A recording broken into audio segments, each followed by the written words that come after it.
তেতো জিনিস দেখলে আমার গায়ে জ্বর আসে ঠিকই, তবে এই দুধ শুক্তো খেতে আমি ভীষণ ভালোবাসি। অবশ্যই উচ্ছেটা আমি খাই না, উচ্ছেটা বাদ দিয়ে খাই। তো আজকে দুধ শুক্তো বানিয়েছিলাম। তো তার জন্য আমি দেখো সবজি কেটে নিয়েছি, মিষ্টি আলু, ছিম, উচ্ছে, পেঁপে, আলু, বেগুন আর সজনে ডাঁটা আর হচ্ছে কলা কেটে ওটা আমি হলুদ জলে ভিজিয়ে রেখেছি যেন কষটা কেটে যায়। তো ফার্স্টেই আমি কড়াই বসিয়ে শুকনো খোলায় পাঁচ ফোড়নটা একটু ভেজে নেব। শুকনো খোলায়, কোনো তেল দিইনি কিন্তু। তো পাঁচ ফোড়নটা ভাজা হয়ে গেলে আমি কড়াইতে তেল দিয়ে বড়িটা ভেজে নেব। এটা কিসের বড়ি আমি ঠিক জানি না, 20 টাকা করে প্যাকেট পাওয়া যায়। তো বড়িটা ভেজে লাল লাল করে বড়িটা ভেজে আমি তুলে নিচ্ছি। বড়ি ভাজা আমার হয়ে গেছে।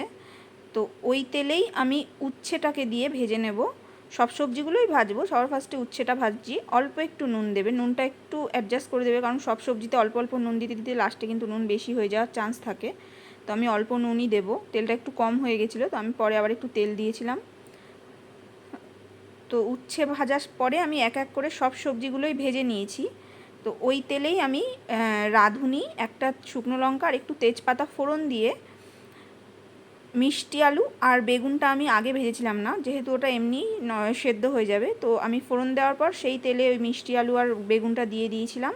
তাতে আমি নুন দিয়ে, আর আমি জানি না আজকে আমার কী হয়েছিল, আমি বারবার করে ভিডিও ক্লিপ মানে ফোনটা ধরে রেখেছিলাম, কিন্তু আমি ভিডিও ক্লিক না করেই কী হয়েছিল বুঝতে পারছিলাম না। তো আমি দেখো এখানে ওই জন্য অনেক ক্লিপই স্কিপ হয়ে গেছে। তো আমি ওই আলু আর বেগুনটা ভাজা হয়ে গেলে তাতে সর্ষে, আদা আর হচ্ছে রাঁধুনি বাটা দিয়ে একটু জল দিয়ে, নুন দিয়ে, চিনি দিয়ে যে সবজিগুলো ভেজে রেখেছিলাম সেই সবজিগুলো সবটা দিয়ে কষাবো একটু। তো অনেকবার আজকে এরকম হয়েছে, যে অন্য দিন কিন্তু হয় না, আজকে কি হয়েছিল কি জানি। তো সবজিগুলো ভালো করে কষতে থাকুক। ততক্ষণে আমি তোমাদের একটা কথা বলি, শুক্তোটা একটু বেসিক্যালি হেলদি খাবার, কিন্তু এই যে আমরা যে দুধ শুক্তোটা বলি, যেটা অনুষ্ঠান বাড়ির শুক্তো, এটা মোটেও হেলদি না। কারণ এতে যা যা ইনগ্রিডিয়েন্টস দেওয়া হয়, দুধ বলো, ঘি বলো, মোটেও এটা অ্যাকচুয়াল শুক্তো নয়। কিন্তু এটা যেহেতু খেতে ভালো লাগে, তো আমরা মাঝে সাঝে খেতেই পারি, অসুবিধে কোনো কিছু নেই, মাঝে সাঝে একটু নিয়ম ভঙ্গ করাই যায়। তো আমার এদিকে ওটা কষানো হয়ে গেছে, তারপরে আমি জল দিয়ে দিয়েছিলাম, আর তারপরে আমি দুধ দিয়েছিলাম। তো আমি আন্দাজ মতো দিয়েছিলাম কীরকম কী লাগে।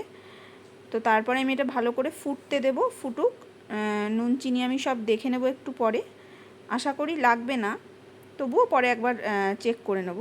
তো আমার মিষ্টি আলুও খেতে ভালো লাগে না, কিন্তু তবুও দিয়েছি আমি একটু কেটে, অন্যরকমভাবে কেটে দিয়েছি যেন আমি পরে চিনতে পারি কোনটা মিষ্টি আলু। তো ফুটে ওঠার পর আমি বড়িগুলো দিয়ে দিয়েছি।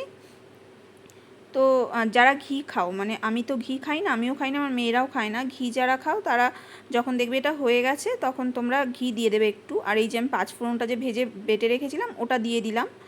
তো আমার শুক্তো অলরেডি হয়ে গেছে। এই টাইমেই ঘিটা দেবে তোমরা, এর আগে দেবে না। আমি ঘি মোটেও দেবো না, দুধ দিয়েছি এই অনেক। তো আমি নামিয়ে নিয়েছি দেখো।